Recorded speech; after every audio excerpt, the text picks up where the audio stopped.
అది చూడని మొదలు హనుమంతుడు తీసుకొస్తున్నాడండి. అది విశేషం ఇక్కడ. హనుమంతుడు స్వయంగా దండలను ముగ్గురికి కూడా 3 దండలు స్వయంగా తీసుకుని వస్తూ ఉన్నాడు. ఎంత అందం,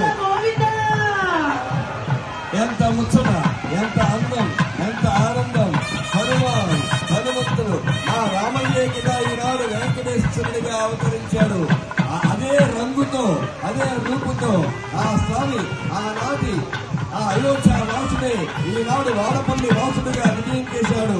వారికి నేను స్వయంగా దండలు పట్టుకొచ్చిద్దామని ఇదిగో ముగ్గురికి 3 దండలు సమర్పించాడు స్వామి. అందరూ కూడా గట్టిగా చెప్పండి, ఆంజనేయ వరద గోవిందా.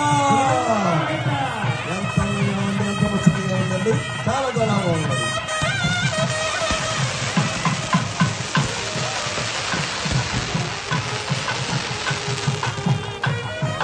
గోవిందా